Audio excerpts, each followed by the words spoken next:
마태복음 17장 1절에서 8절까지 말씀입니다. 우리 다 같이 일어나셔서 하나님 말씀 같이 받도록 하겠습니다. 한 절씩 교독하고 8절 함께 읽습니다. 엿새 후에 예수께서 베드로와 야고보와 그 형제 요한을 데리시고 따로 높은 산에 올라가셨더니 그들 앞에서 변형되사 그 얼굴이 해같이 빛나며 옷이 빛과 같이 희어졌더라. 그때 모세와 엘리야가 예수와 더불어 말하는 것이 그들에게 보이거늘 베드로가 예수께 여쭈어 이르되 주여 우리가 여기 있는 것이 좋사오니 만일 주께서 원하시면 내가 여기서 초막셋을 짓되 하나는 주님을 위하여 하나는 모세를 위하여 하나는 엘리야를 위하여 하리이다. 말할 때 호련히 빛난 구름이 그들을 덮으며 구름 속에서 소리가 나서 이르시되 이는 내 사랑하는 아들이요 내 기뻐하는 자니 너희는 그의 말을 들으라 하시는지라. 제자들이 듣고 엎드려 심히 두려워하니 예수께서 나와 그들에게 손을 대시며 이르시되 일어나라 두려워하지 말라 하시니 8절 같이 읽습니다. 제자들이 눈을 들고 보매 오직 예수 외에는 아무도 보이지 아니하더라. 아멘. 앉아주시기 바랍니다. 제가 잠깐 기도하고 오늘 말씀 전하겠습니다. 아버지 하나님 감사합니다. 우리에게 은혜 주신 줄 믿습니다. 연약하고 작은 자들이지만 우리의 연약함도 그 작음도 다 아시는 아버지께서 예배의 자리에 주의 말씀의 자리에 세우셨사오니 크고 능하신 주님 만나게 하시고 크고 능하신 주님의 힘으로 이 시간 다시 한번 회복되어지는 시간 될 수 있도록 주께서 역사하여 주시옵소서. 말씀으로 살아계신 하나님이 이 시간 우리 가운데 우리 심령 가운데 함께 하실 줄 믿고 연약하고 부족한 종 주님 앞에 올려드리오며 예수님의 이름으로 기도드립니다. 아멘. 아멘. 할렐루야. 우리 좌우 양옆으로 인사 나누겠습니다. 사랑합니다. 축복합니다. 네, 사랑합니다. 축복합니다. 네, 오늘은 이제 진짜 오래간만에 마태복음 강해로 다시 돌아왔는데 오늘 기쁨으로 이 시간 또 마태복음 말씀에서 은혜 얻었으면 좋겠습니다. 안주냐 변화냐라는 제목인데요. 안주는 그 안주가 아니고 머무른다 이 안주예요. 안주냐 변화냐라는 제목으로 말씀 듣겠습니다. 여러분들 관성이라고 들어보셨나요? 관성? 한글이 조금 익숙하지 않은 친구들은 모를 수 있는데 이게 영어 발음이 되게 어렵더라고요. 이널팅가 하는 되게 어려운 단어인데 여튼 관성이라고 있습니다. 관성은 뭐냐면 계속 움직이면 계속 움직이고 싶은 거예요. 멈추면 계속 멈추고 싶은 거예요. 여러분들 언제 알 수 있냐면 버스나 차 같은 거 타보면 알 수 있습니다. 버스를 이렇게 타고 있다가 서 있을 때 특별히 가만히 서 있는데 갑자기 차가 붕 출발해요. 차가 일로 출발해요. 그럼 몸도 일로 가야 되는데 몸은 어떻게 해요? 예, 반대로 이러고 계속 있고 싶은 거예요. 그 차가 계속 가요. 가다가 차가 갑자기 멈춰요. 그러면 내 몸은 계속 가고 싶으니까 차는 멈추는데 제 몸이 이걸 관성이라고 합니다. 물리학 법칙에 나오는데 관성이에요. 삶으로 보자면 살고 싶은 대로 살고 있던 대로 계속 살고 싶은 거, 하던 대로 계속 하고 싶은 거, 이런 게 삶의 관성이 작용하는 겁니다. 이런 게 신앙에도 관여를 하죠. 그래서 안주라는 표현은 뭐냐면 안주하고 싶은 거죠. 그냥 그대로 있고 싶은 거예요. 그런 신앙을 안주하는 신앙, 관성의 신앙이라고도 할 수 있는데 오늘은 이런 주제에 대해서 좀 오늘 본문을 통해서 말씀을 나눠보고자 합니다. 오늘 본문은 여러분들에게는 변화산 사건이라는 이름으로 종종 이제 사람들이 알고 있고 여러분들도 그렇게 기억할 겁니다. 높은 산에 예수님께서 제자들과 함께 올라가셔서 어떤 변화를 겪으시는 기록이 남겨져 있는 사건인데 사실 이 사건은 여러분들이 그냥 쉽게 읽고 지나갈 수 있는 사건이지만 대단히 중요한 사건을 담고 있습니다. 여러분들이 처음 예수님의 공생의 사역의 시작이 처음 무엇으로부터 시작했냐면 세례 받으시는 것부터 시작했거든요. 세례 받으실 때 어떤 현상이 벌어졌냐면 구름 가운데 하늘에서 하나님의 음성이 들렸습니다. 이는 내 아들이다 라는 음성이 들렸었죠. 그게 예수님의 공생의 사역의 시작이었어요. 근데 오늘 본문에서도 여러분들 5절에 보면 비슷한 장면이 나옵니다. 하늘에서 구름 가운데 현현하신 하나님의 음성으로 이는 내 아들이다 라는 음성의 소리가 들리죠. 그것이 반복된다는 건 무슨 의미냐면 이 변화산 사건이 처음 시작의 세례 사건과 마찬가지로 큰 중요한 분기점이 되는 사건이에요. 그래서 사실 신학적으로 학자들이 많은 의미를 부여하는 사건이기도 합니다. 그러니까 어떻게 표현하면 예수님의 공생의 사역 전체로 봤을 때 중간 반환점과 같은 사건이에요. 아주 중요한 사건입니다. 오늘 이 사건의 내용 가운데 여러분들 보시는 것처럼 특이점이 몇 가지가 있는데 제일 중요한 특이점은 뭐냐면 모세와 엘리야라는 구약의 이스라엘의 중요한 지도자들이 등장을 하는데요. 구약을 대표하는 이스라엘의 지도자라고 할 수 있습니다. 모세는 어떤 사람이죠? 우리가 오늘 어린이 설교에 모세가 등장을 했는데 여러분 나중에 보시면 알겠지만 모세는 하나님의 말씀인 율법을 받았던 율법의 수여자로서 중요한 사람으로 등장을 합니다. 물론 이스라엘 백성을 출애굽시킨 유명한 지도자이기도 하지만 율법을 받은 지도자로 기록이 되죠. 엘리야는 누굽니까? 엘리야는 선지자의 대표로 하나님의 말씀을 받고 선포하는 위치에 서 있던 사람이에요. 그러니까 구약 시대의 이스라엘 지도자, 하나님 백성의 지도자의 대표들이라면 이제 오늘 이 본문은 새로운 시대의 대표자, 어떻게 표현하면 온 인류 역사의 참된 지도자로서의 예수 그리스도가 드러나는 장면이에요. 예수님은 하나님이 약속하셨던 그 선지자이고 지금뿐만 아니라 이 시대뿐만 아니라 앞으로 올 최후 종말의 그 심판 그때까지 혹은 그 이후에 영원까지 우리를 인도하시는 지도자의 예수님이시죠.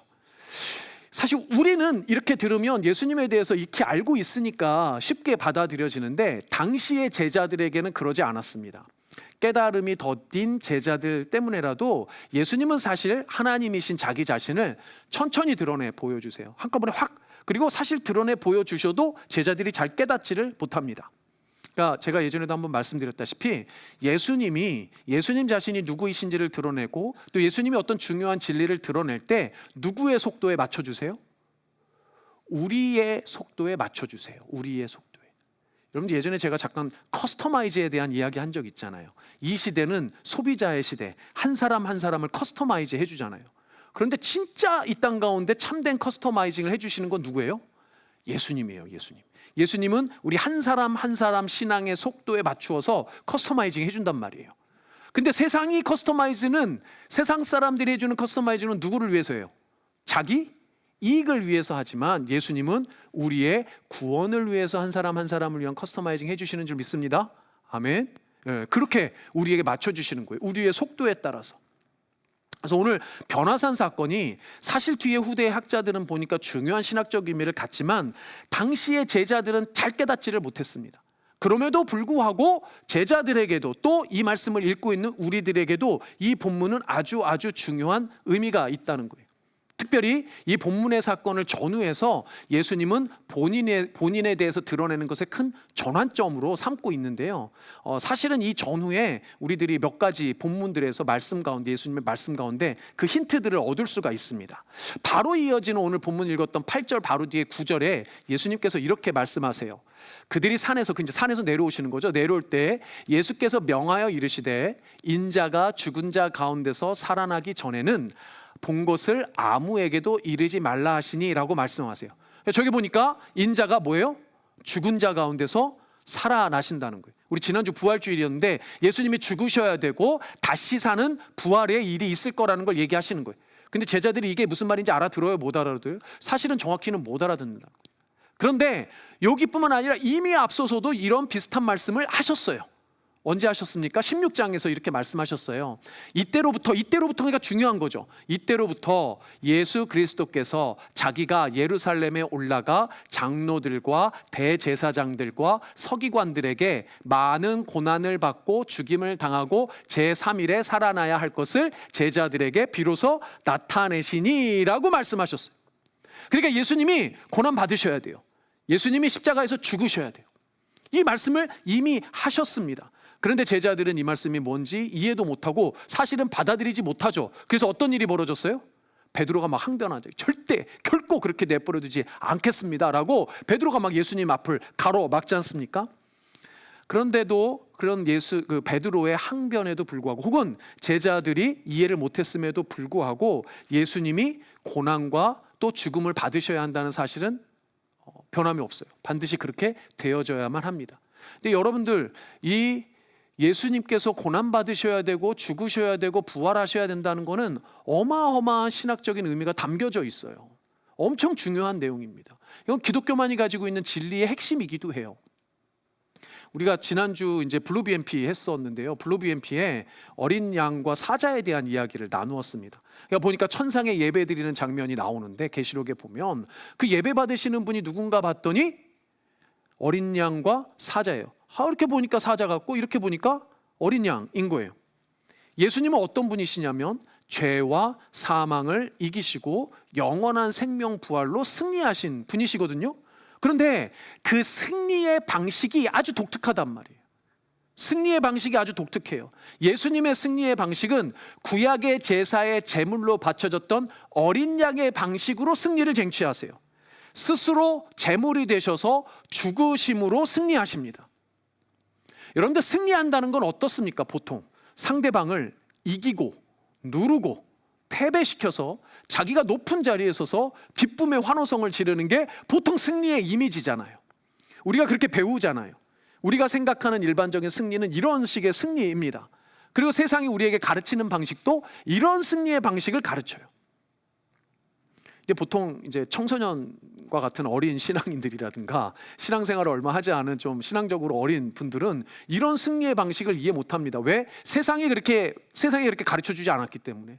그러니까 승리하면 나가서 싸워서 이겨서 상대방을 패배시키고 내가 환호성을 지르고 막 이래야 되는데 이거 죽어야 사는 진리?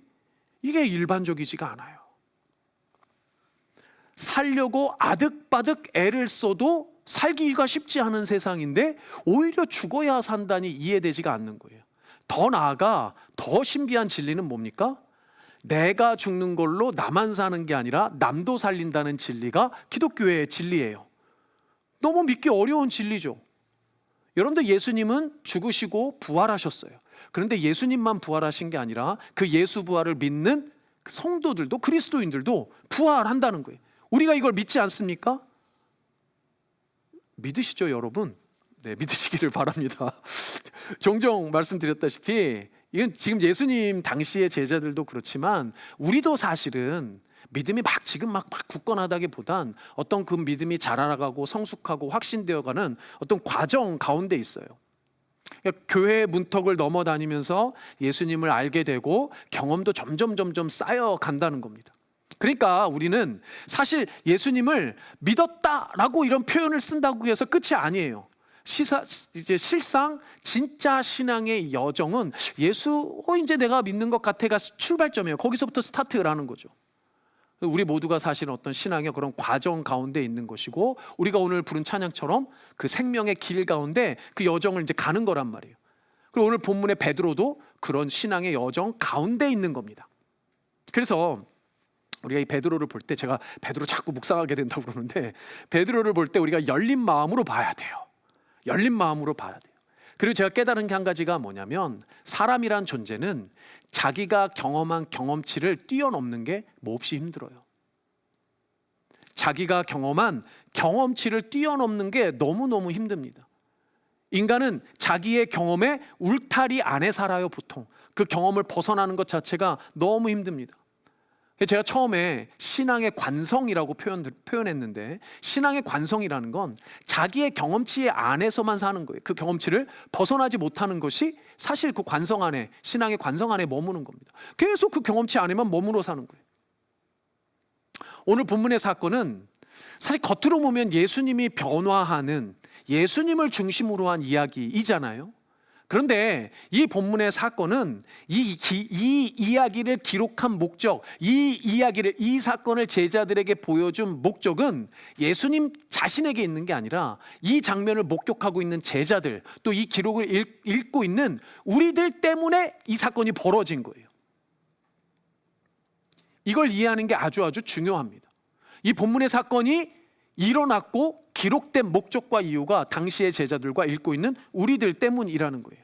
그래서 여러분들 이 본문 볼 때 모세와 엘리야와 예수님이 나타나셔서 무슨 얘기를 하셨는지에 초점이 없어요.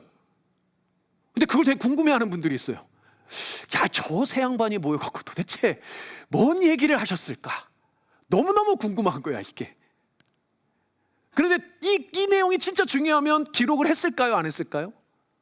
당연히 기록해놨겠죠. 그 내용이 중요하면. 근데 여러분들 이 변화산 사건은 마태만 기록한 게 아니라 마가와 누가도 다 기록했거든요. 근데 삼복음서를 아무리 뒤져봐도 이 세 양반이 모여갖고 뭔 얘기했는지는 기록이 없어요. 정말 중요하다면 기록했을 텐데. 근데 왜 거기에 궁금해하냐고요. 그 세 분이 도대체 뭔 얘기를 했을까? 이거는 본문에 초점이 없단 말이에요. 우리가 알 필요가 없는 내용이기 때문에 기록하지도 않았어요. 우리가 이 본문을 보면서 깊이 묵상하고 궁금해야 하는 건 왜 이 사건을 제자들에게 보여주셨을까? 그리고 왜 기록해서 2000년 이후에 우리에게까지도 이 내용을 알게 하셨을까? 누가복음에 보면 이 높은 산에 올라간 이유를 기도하러 올라가셨다라고 돼 있습니다. 그리고 기도하러 올라가신 이 높은 산 위에 혼자 가신 게 아니라 예수님의 12제자 중 3제자만 데리고 올라가셨어요. 베드로와 안드레와 요한, 이 셋만 데리고 올라가셨습니다. 그리고 이 셋 중에 역시나 우리를 배신하지 않고 베드로가 앞장서서 제자들의 대표로 이제 얘기를 하는 거죠. 본문에 보니까 예수님이 영광 가운데 변화하세요. 변형하셨다고 돼. 완전히 외적인 변화, 뭐 내적인 변화는 모르겠고 겉으로 큰 변화의 모습이 보입니다. 모세와 엘리야와 함께 있는 것만으로도 놀라운 일인데 그들의 모습이 환한 빛이 나요. 옷이 하얗게 변했어요. 하얀 빛이 나요. 너무너무 황홀한 이 경험을 하고 있는 겁니다. 베드로가 나중에 간증을 한다면 아마도 이 황홀경의 장면을, 이 경험을 절대로 빼놓지 않았을 것 같아요. 그렇죠? 너무나도 영적으로 황홀한 경험을 지금 하고 있는 거예요. 놀라운 경험을 하고 있는 겁니다. 그래서 실제로 베드로가 이 장면을 나중에 본인이 간증해요. 어디에서 간증하느냐? 베드로 후서에 보면 나옵니다. 베드로 후서 1장에 보면 이런 말씀이 있어요. 베드로가 이야기하죠. 우리 주 예수 그리스도의 능력과 강림하심을 너희에게 알게 한 것이 교묘히 만든 이야기를 따는 것이 아니야. 만든 이야기가 아니에요. 경험한 이야기예요. 우리는 그의 크신 위엄을 친히 본 자라 지극히 큰 영광 중에서 이러한 소리가 그에게 나기를 이는 내 사랑하는 아들이요 내 기뻐하는 자라 하실 때에 그가 하나님 아버지께 존귀와 영광을 받으셨느니라. 어떤 장면이에요? 오늘 변화산 사건에서 베드로가 목격한 거예요. 놀라운 이 장면을 목격한 겁니다. 그의 평생에 아마 잊을 수 없는 아주 놀라운 장면을 경험을 한 거예요. 너무나도 영적으로 신비한 체험을 했기 때문에 결코 잊을 수 없는 거죠. 얼마나 그 장면이 황홀했는지 그래 베드로가 오늘 본문에서 이렇게 말하는 거예요. 우리 베드로가 얘기한 17장 4절 말씀 우리 함께 읽어보겠습니다. 시작. 베드로가 예수께 여쭈어 이르되 주여 우리가 여기 있는 것이 좋사오니 만일 주께서 원하시면 내가 여기서 초막 셋을 짓되 하나는 주님을 위하여 하나는 모세를 위하여 하나는 엘리야를 위하여 하리이다. 뭐라고 말합니까? 주여 우리가 여기 있는 게 좋아요. 우리 계속 여기 있고 싶어요. 이렇게 말하는 거예요. 우리 청소년 친구들하고 그 놀이동산 갔더니 거의 끝날 해걸음에 애들이 한결같이 목사님 하룻밤만 더 여기 그냥 하루만 더 있으면 안 돼. 여기가 너무너무 좋아요. 저는 너무너무 힘들던데 해지니까 너무너무 좋다는 거예요. 계속 여기 있었으면 좋겠다는 거예요. 똑같은 겁니다. 베드로가 지금 베드로가 주여 제가 여기 제발 여기 더 있었으면 좋겠습니다. 계속 여기 있었으면 좋겠습니다. 이런 본문을 보시면서 여러분들이 베드로를 보시면서 아이고 베드로 또 저거 앞서간다 지금 또 저런다 이렇게 생각하시는 분이 있을 수도 있는데 사실은 너무 그렇게 빨리 베드로를 판단하지 않았으면 좋겠습니다. 왜냐하면 우리도 마찬가지일 거예요. 우리도 베드로와 같은 이런 경험 그 황홀경에 있다면 저라도요 계속 그러고서 하늘에 동동 떠 있는 것처럼 얼마나 좋겠어요. 종종 제가 만나본 이게 그리스도인들 중에 교인들 중에 보면 어떤 그 뭐 기도의 그 기도원이라든지 어떤 집회 같은데 이렇게 참석해서 계속 그런 데를 사모하시는 분들이 계세요.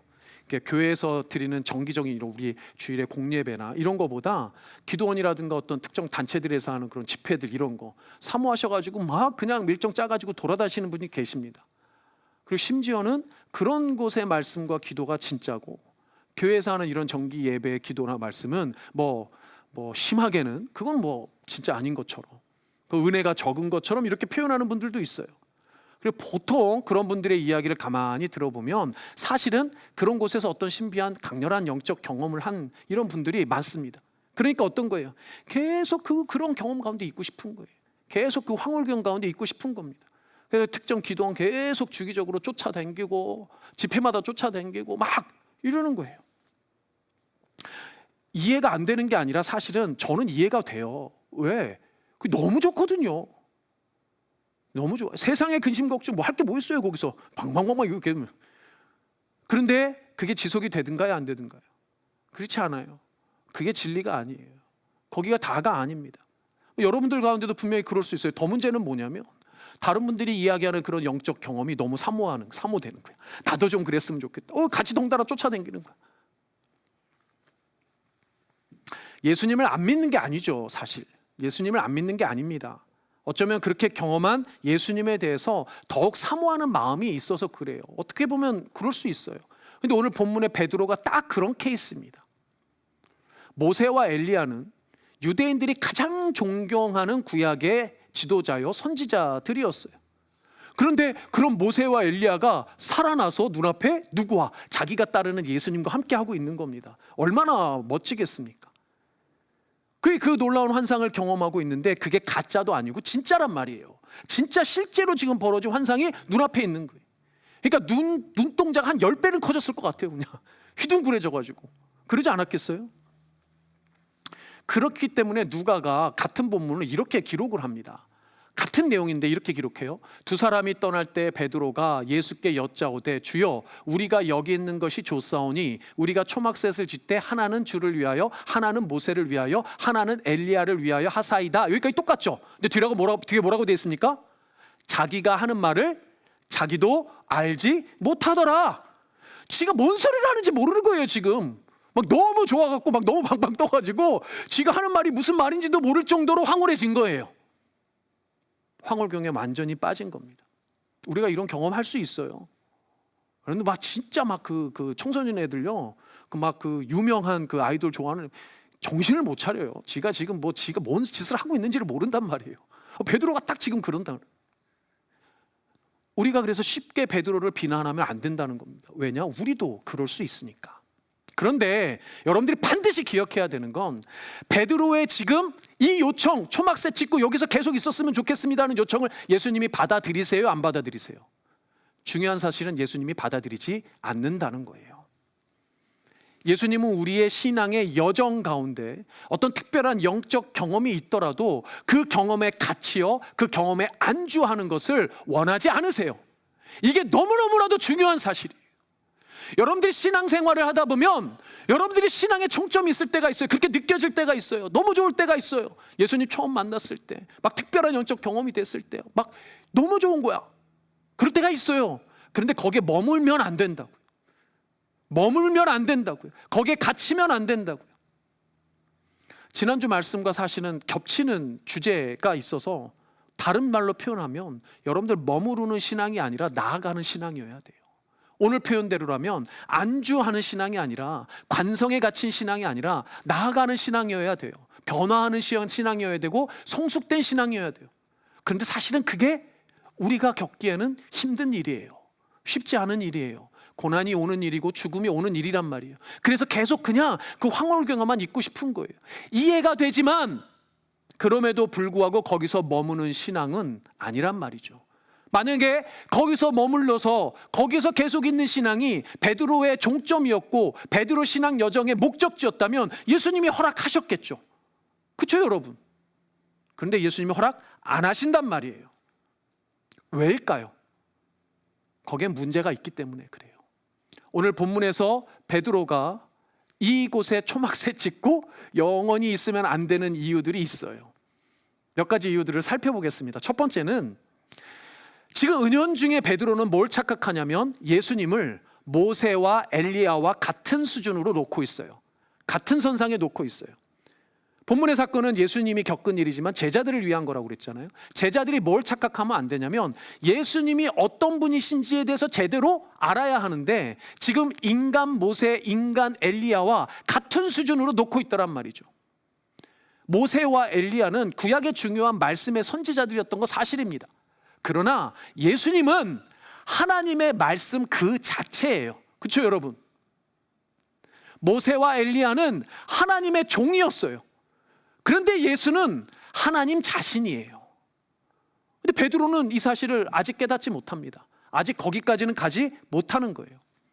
오늘 본문에 보니까 초막이라는 단어가 나옵니다. 초막이라는 단어를 70인역에 보면 성막이라는 단어와 같은 단어를 쓰고 있어요. 성막은 어떤 곳입니까? 이스라엘 유대인들의 컨셉에 하나님이 임재하시는 곳이에요.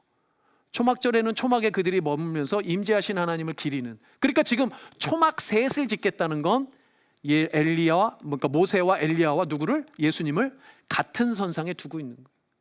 물론 모세와 엘리야는 당연히 존경받아 마땅한 이스라엘 사람들의 지도자들이었고 조상들이었어요. 그건 사실이에요. 그러나 그들은 사람입니다. 그들은 예배받을 존재가 아니고 경배받을 존재가 아니에요. 우리가 오직 예배하고 경배할 자 하나님이신 예수 그리스도 한 분밖에 없단 말이죠. 근데 지금 베드로는 이게 헷갈리제이션이 일어난 거예요. 이 세 사람을 동일한 선상에 두고 있단 말이에요. 예수님이 너 계속 여기서 이러고 있으면 안 돼 라고 말씀하시는 이유죠. 두 번째는 뭐냐면 다른 그 무엇보다도 예수님이 지금 거기에 머무르셔서는 안 돼요. 예수님이 이 땅에 오신 이유가 그 산꼭대기에서 제자 3명에게 예배받고 경배받고 칭찬받으라고 거기 오신 거 아니잖아요. 예수님은 지금 어디로 가셔야 됩니까? 아담의 타락으로부터 이어진 죄와 사망의 권세를 이기시고 우리를 영원한 생명으로, 구원으로 인도하시기 위해서 오셨잖아요. 그래서 이 변화산 사건 전후로 말씀하시는 거예요. 내가 구원하기 위해선 고난받아야 되고 죽어야 되고 다시 살아나야 한다는 거예요. 그렇게 계속 나아가셔야 하는 거예요. 베드로는 지금 그걸 이해 못하는 겁니다. 예수님이 지금 여기서 머물러서는 안 된다는 걸 이해 못하는 거예요. 앞으로 점점 깨닫게 되겠죠. 근데 이 내용은 예수님의 미래를 위해서뿐만 아니라 베드로의 미래를 위해서도 중요합니다. 정말 베드로에게 실천적인 이유는 베드로가 지금 이 사건, 이 영적 경험에만 아까 전에 말씀드린 대로 머물러서는 안 되기 때문이에요. 베드로를 위해서, 우리를 위해서도 나아가야 합니다. 한두 번의 영적 경험에 머물러서는 안 되고 거기에 안주하는 신앙이 되어서는 안 돼요. 끊임없이 변화하고 나아가는 신앙이 되어야 하기 때문에 지금 황홀경에 빠져있는 베드로가 거기에서 머물러서는 안 되는 거예요. 그러니까 다 요즘에 이 TV 보다 보면 다들 어디 가서 산다고 그래요? 다 산에 가서 살라고 그래요. 근데 그리스도인은 산에 가서 사는 사람들이 아니라니까요. 그거는 스님들이 그런 거고, 스님도 요즘에는 도시로 내려오더만 왜 우리가 산으로 가려고 그러냐고요. 아니에요. 우리는 세상 가운데 사람들과 어울려 복음을 전하는 삶을 살아야 한다는 겁니다. 믿으시는 여러분들 되시기 바랍니다. 아멘.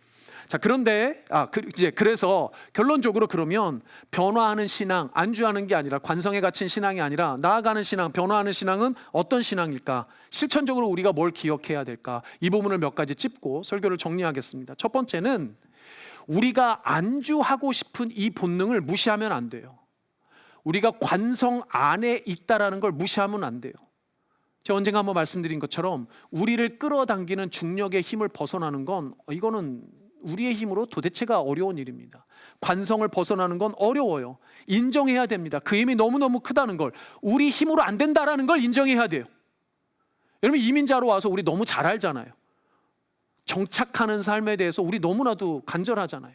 그래서 이민자로 오셔가지고 제일 처음에 바라시는 일이 뭡니까? 집 사는 거잖아요. 집 사서 거기에 딱 안주하는 거. 그렇죠? 안정되고 싶은 거, 이게 우리의 기본적인 욕구란 말이에요. 그거는 잘못된 게 아니라 우리에게 기본적으로 장착되어져 있는 욕구입니다. 근데 여러분들 한 가지 기억해야 될 게 있어요. 뭐냐면 관성이라는 걸 좀 자세히 들여다보면 관성을 우리에게 미치는 힘은 물리학적으로 보면 존재하는 힘이 아니에요. 이게 좀 어려운데, 관성은 성질이에요. 성향. 그런 성향이 있는 거예요. 가만히 있고 싶은 성향, 움직이면 계속 움직이고 싶은 성향이 있는 거지, 관성을 미치는 힘은 실제로는 존재하지 않아요. 그게 무슨 얘기입니까? 우리가 신앙 안에 안주할 때 영적으로 우리에게 그 안주하는 게 영적인 우리에게 실천적인 영향력을 주지 않아요. 우리의 삶이 변화되지 않아요. 안주하는 삶은 우리를 그냥 안주하게 둘 뿐이지 우리를 성장하게 하지 못한단 말이에요. 그 힘이 존재하는 게 아니란 말이에요. 실질적인 힘은 없고 실천적인 영향력도 없는 게 관성력이에요. 우리가 자꾸 거기에만 머물러 살려고 그러면 우리가 계속 정체되는 겁니다.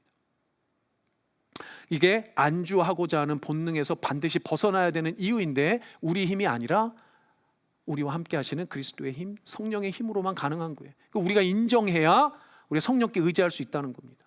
두 번째는 뭐냐면 그 본능이 나에게만 있는 게 아니에요. 누구에게도 있어요. 옆에 있는 여러분들에게 다 있어요. 우리에게 다 있단 말이에요. 베드로만이 아니에요. 나만이 아니고 우리 모두가 다 그렇습니다. 말씀드린 대로 우리는 모두가 다 경험의 산물이에요. 경험 속에 살아요. 근데 여러분, 우리가 겪는 경험이 똑같습니까? 아니면 다 다릅니까? 다 달라요. 다 다릅니다. 여러분들 살아온 삶을 들어보면 여러분들 경험이 다 비슷비슷한 것 같지만 사실은 다 달라요. 다른 경험의 삶을 살아왔습니다. 여러분 각자가 가지고 있는 삶의 기쁨의 내용도 다르고 슬픔의 경험도 달라요. 근데 다르다 보니까 그 다름을 인정 못해서 불신이 쌓이고 오해가 생길 수가 있어요. 오늘 본문에 나오는 베드로의 이 요청에 대해서 예수님이 어떻게 반응하셨는지 봐야 됩니다. 어떻게 반응하셨나요? 막 화내셨나요? 꾸중하셨나요? 뭐 지난번처럼 사탄아 물러가라 이러셨나요? 아니요, 그렇지 않습니다. 오늘 본문에 예수님이 어떻게 반응하셨냐면 오히려 그 베드로를 위로하시고 힘을 주시고 다시 한번 변화하는 그 자리로 인도해 주세요. 딱 두 마디 하셨어요. 뭐라고 하셨습니까? 일어나라. 두려워하지 마라. 이거 딱 두 마디 하셨어요. 일어나라. 두려워하지 마라. 그러면 우리도 서로에게 마찬가지입니다. 서로 다른 경험을 가지고 있는 우리 서로가 서로에게 해줄 수 있는 가장 핵심적인 말, 그리고 해야만 하는 표현은 두 가지예요. 일어나라, 두려워하지 말라. 우리 서로 인사해 보겠습니다. 우리 함께 일어납시다. 우리 함께 일어납시다. 네. 갑자기 자리에서 일어나지 마시고. 두 번째, 우리 두려워하지 말고 주님께 나아갑시다. 두려워하지 말고 주님께 나아갑시다. 이게 우리 서로가 성도로서 함께 해야 되는 딱 두 가지의 표현이에요. 이게 물론 적용되는 건 다양하게 적용될 수 있겠지만, 마지막 세 번째, 안주가 아닌 변화에는 분명한 방향성이 있어요. 우리가 경험은 다 다르지만 우리의 변화의 방향성, 나아가야 되는 방향은 정해져 있어요. 그게 뭐냐면 복음의 확신입니다. 복음의 확신이 커져가는 방향으로 나아가게 돼 있어요. 이게 믿는 자들의 변화의 방향이에요. 우리가 지난주 봤었던 사도행전의 2장에 보면 베드로의 첫 설교에 마지막 부분이 이렇게 끝납니다. 같이 읽어보겠습니다. 시작. 그런즉 이스라엘 온 집은 확실히 알지니 너희가 십자가에 못 박은 이 예수를 하나님이 주와 그리스도가 되게 하셨느니라 하니라. 아멘. 베드로가 확신하기 때문에 선포할 수 있는 거예요. 이 예수 그리스도, 너희들이 십자가에 못 박힌 그 예수 그리스도가 사실은 우리의 주님이고 우리를 구원하신 그리스도라는 것을 확신하게 되는 거예요. 복음을 확신하게 되는 거예요.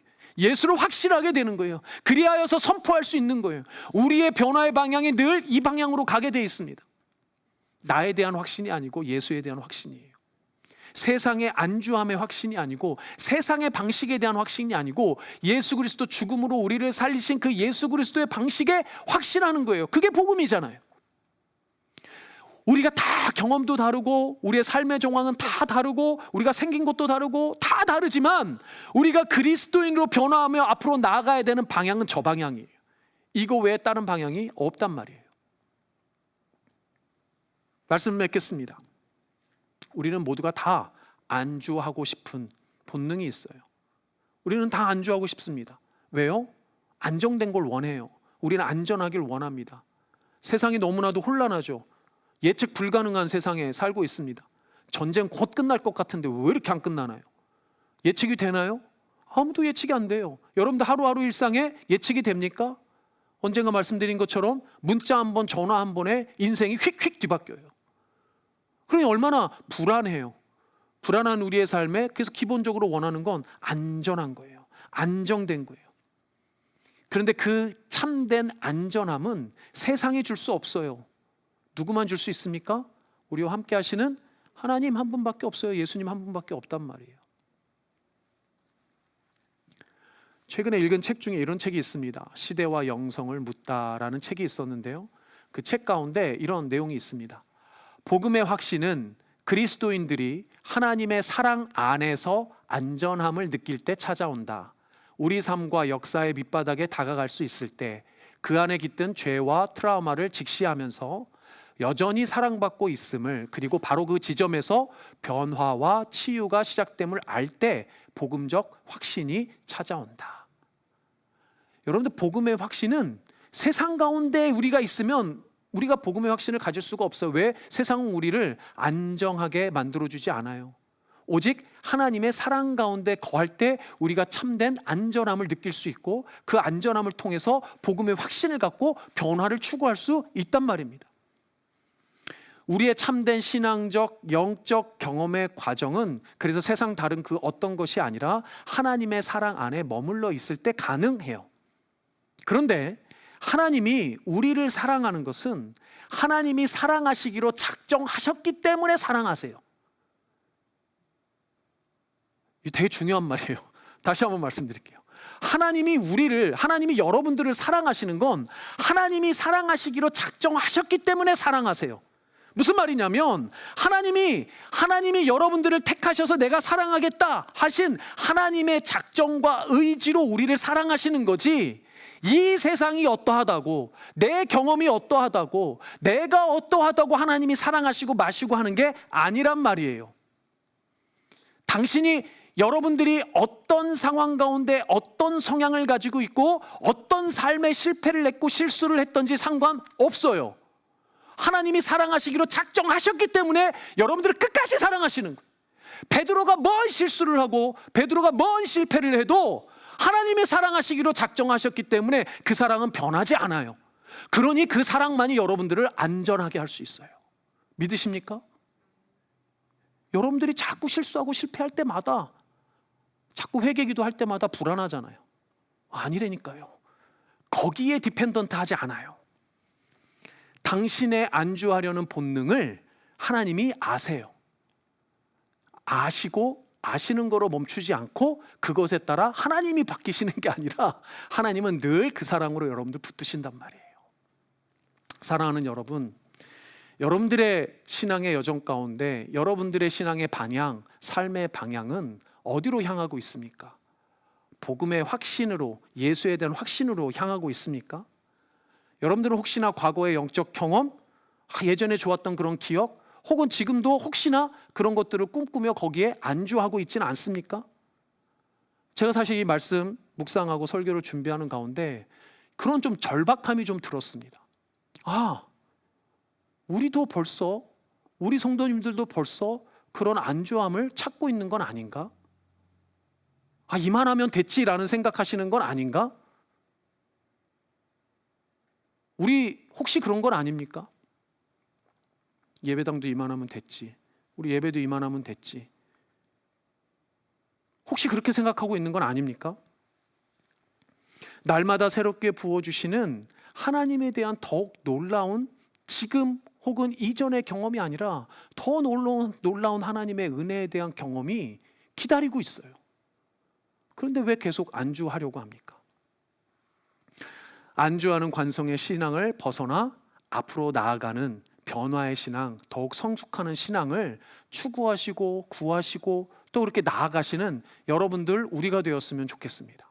아멘. 작아도 좋습니다. 단번에가 아니어도 좋습니다.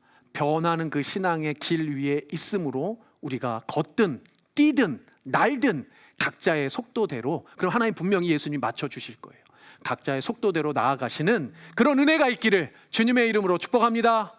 아멘, 아멘. 우리 같이 찬양하겠습니다. 우리 아까 전에 찬양했었던 주가 보이신 생명의 길, 우리 함께 찬양하고 우리 기도하고 축도하고 예배 마치도록 하겠습니다.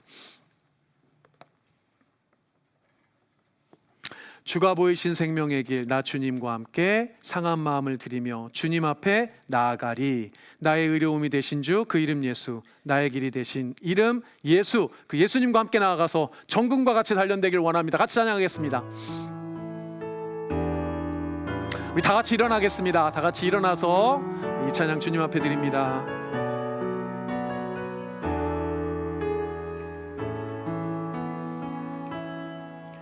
주가 보이신 생명의 길, 나 주님과 함께 상한 마음을 들이며 주님 앞에 나가리. 나의 의로움이 되신 주 그 이름 예수, 나의 길이 되신 이름 예수. 나의 길 오직 그가 하시나니. 나를 단련하신 후에 내가 정금같이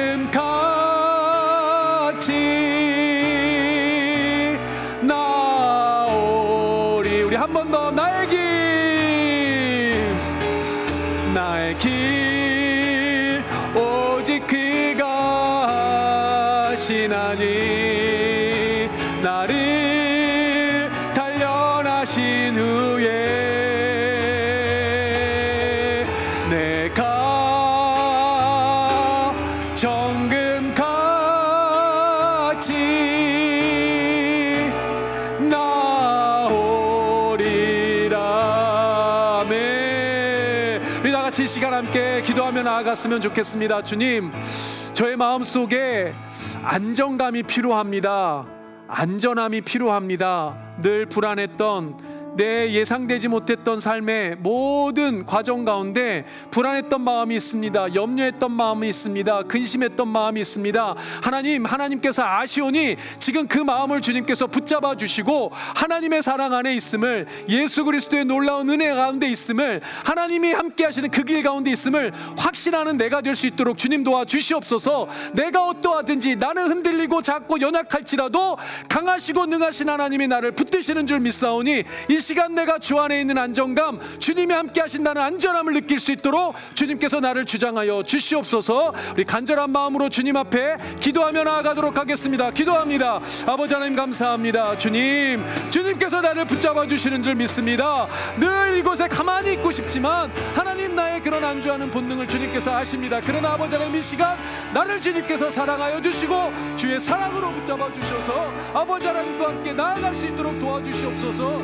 변하는 그 길로 갈 수 있도록 도와주시고 더욱 성숙하는 신앙으로 갈 수 있도록 도와주셔서 정말 아버지 하나님 복음을 확신하게 하여 주시고 예수를 확신할 수 있도록 도와주시옵소서. 고난과 죽음이 기다리고 있더라도 그 죽음의 끝이 아니고 그 죽음 다음에는 영원한 부활의 생명이 있음을 믿고 나아가는 우리가 될 수 있도록 주님께서 주장하시고 함께하여 주시옵소서. 아버지 주시옵소서. 아버지 역사하여 주시옵소서.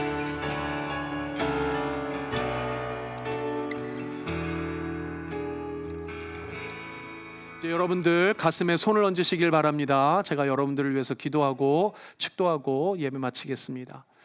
긍휼하신 아버지, 우리를 사랑하여 주시는 하나님, 이 시간 주님께서 사랑하시는 주님의 귀한 아들, 딸들 이곳에 모여 가슴에 손을 얹고 주님 앞에 간절히 기도했습니다. 하나님이여, 간절히 기도하고 간절히 소망하오니 이 시간 우리 사랑하는 성도님들의 삶의 자리에 주께서 함께하여 주셔서 그 어떤 불안한 상황 가운데서도 하나님의 변치 않는 사랑 가운데 있음을 믿고 확신하며 늘 안정감을 느낄 수 있도록 주님께서 도와주시옵소서. 그 안전함 가운데 아버지 하나님, 복음에 대해, 예수에 대해 확신할 수 있도록 도와주시고 앞으로 나아가는, 정말 변화하며 성숙하는 놀라운 예수 그리스도의 그 은혜를 경험할 수 있도록 주님께서 주장하여 주시옵소서. 간절히 소원하고 기도하옵기는, 혹시나 삶의 자리 가운데 큰 어려움이 있다면, 큰 아버지 하나님 변화의 자리에 있는 성도들이 있다면 그 마음 가운데 예수가 함께하고 계심을, 능하신 아버지 하나님의 오른손이 주관하고 계심을 믿음으로 확신할 수 있도록 주께서 이 시간 도와주시고 붙잡아 주시옵소서. 지금은 우리를 구원하여 주신 예수 그리스도의 은혜와 아버지 하나님의 변치 않는 그 사랑과 성령 하나님의 교통하심이 주 앞에 머리 숙여 경배하며 변하지 않는 아버지 하나님의 사랑 가운데 안정감을 느끼고 예수와 동행하는 그 길 멈추어 서는 것이 아니라, 안주하는 것이 아니라 앞으로 나아가 더욱더 성숙하며 복음으로 예수로 증거하는 증인의 삶을 살기를 간절히 소망하고 작정하는 우리 블루진 한인교회 모든 성도님들의 머리 위에와 이들의 가정과 일생 위에 먼 타지에 있는 가족들에게까지 지금으로부터 영원토록 함께 있을지어다. 아멘.